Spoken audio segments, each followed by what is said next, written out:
1860 से लेकर 2023 पर 23 तक अंग्रेजों ने बनाए, अंग्रेज पार्लियामेंट ने बनाए हुए कानून के आधार पर इस देश की क्रिमिनल जस्टिस सिस्टम चलती रही।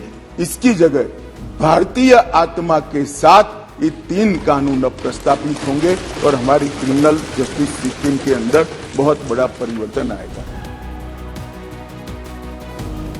अपराध की खबरों में अक्सर सुना होगा कि दोषी पर आईपीसी की धाराएं लगाई गई। कानूनी प्रक्रिया में सीआरपीसी की धाराएं शामिल की गई। अब एक बार इनकी चर्चा शुरू हो गई है। आईपीसी और सीआरपीसी जैसे एक्ट में बदलाव होगा। इनमें बदलाव के लिए केंद्रीय गृह मंत्री अमित शाह ने 3 नए कानूनों का मसौदा पेश किया है। उनका कहना है कि आईपीसी या सीआरपीसी के पुराने कानून अंग्रेजों की विरासत है, इसे आज के माहौल के मुताबिक बदला जाए। जानिए आईपीसी या सीआरपीसी में क्या अंतर है, इसे कब लाया गया और नए कानून के तहत इनमें कितना बदलाव किया गया। क्या है आईपीसी यानी इंडियन पीनल कोड? आईपीसी की शुरुआत ब्रिटिश शासन के दौर में भारत के पहले कानून आयोग की सिफारिश पर हुई।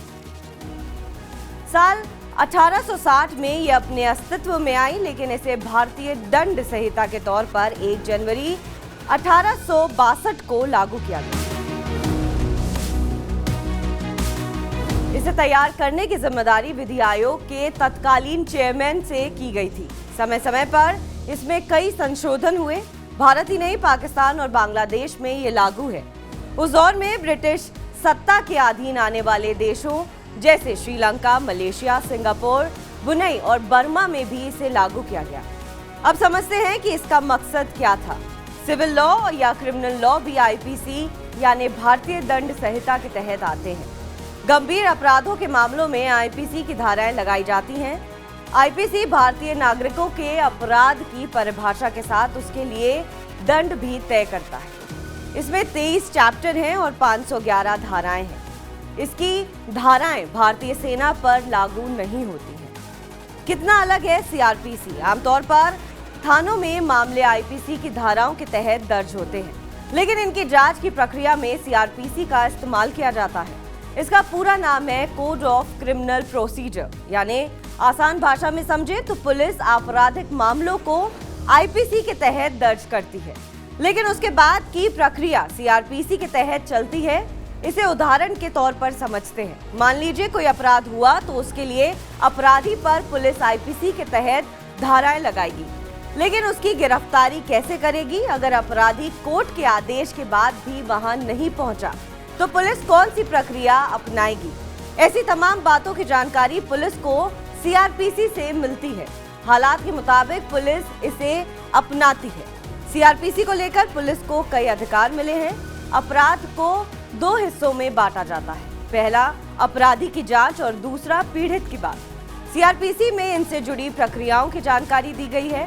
भारत में आपराधिक कानून के क्रियान्वयन के लिए इसे लागू किया गया है। देश में सीआरपीसी को लागू करने के लिए 1973 में कानून पारित हुआ था, लेकिन इसे लागू 1 अप्रैल 1974 में किया गया।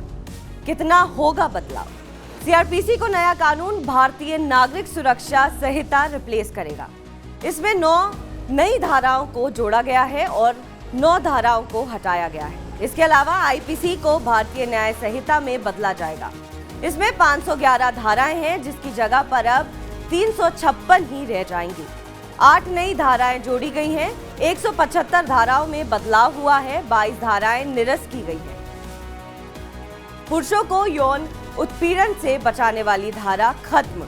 पुराने आईपीसी में हत्या के मामले में धारा 302 लगाई जाती थी, लेकिन अब धारा 302 का इस्तेमाल छिनैती के मामले के लिए होगा। आईपीसी की धारा 377 के अनुसार अगर कोई इंसान अप्राकृतिक रूप से यौन संबंध बनाता है तो उसे उम्र कैद या जुर्माने के साथ 10 साल तक की कैद हो सकती है, लेकिन अब इस धारा को हटा दिया गया है।